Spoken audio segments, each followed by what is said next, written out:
name's David, and what I'm into at the moment is smoking weed and watching documentaries. I'll smoke before I even choose what to watch. Sometimes it works out, sometimes it doesn't. Most recently, I went in based on it promising to be a fascinating look at how one man's genius led to the discovery of the highest point on Earth. And me being me thought, oh, that's great, it's going to be a documentary about a cool new drug. Can't wait to check that out. Because, you know, everyone I know discovers the highest point on Earth that way. Turns out, mathematician worked out how to actually measure the height of Mount Everest.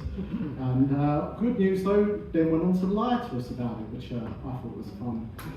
But his calculation, it showed it to be exactly 29,000 feet, and he thought that sounded unbelievable, so he added on 2 extra feet. And I don't think we should hold it against him for lying about how big it was, because he was a man. That's the end of that sentence. But it makes sense, doesn't it, right? Because, you know, like, if I told you that, you know, I've had sex 100 times, you know, rightfully you'd be suspicious. But if I tell you, you know, I've had sex 102 times, now all you can think is, hey, this guy fucks. And it's really cool, he's still keeping count. But also, I think we shouldn't hold it against him because, you know, he was a genius. I mean, within the documentary, they showed me, you know, how to use the method to actually calculate Mount Everest, you know, with animations and stuff.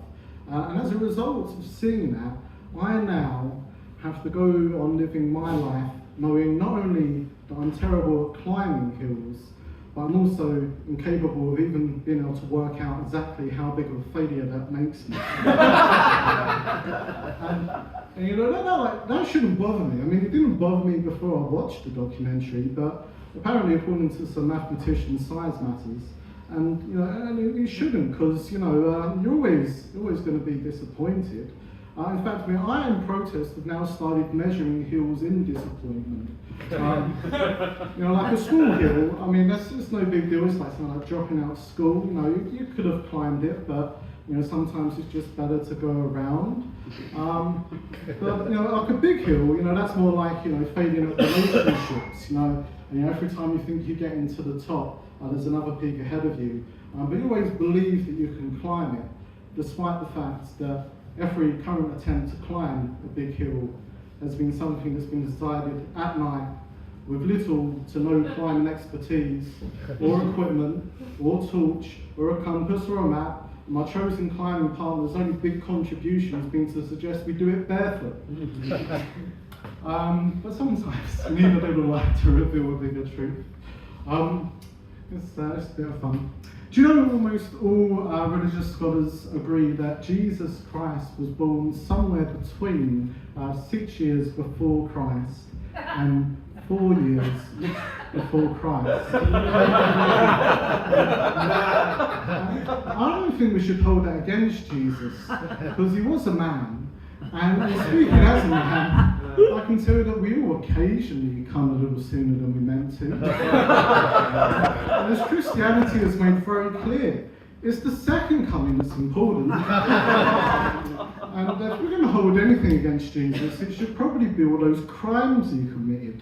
You know, all the ones that everyone in the Bible snitched him out for. You remember those, right?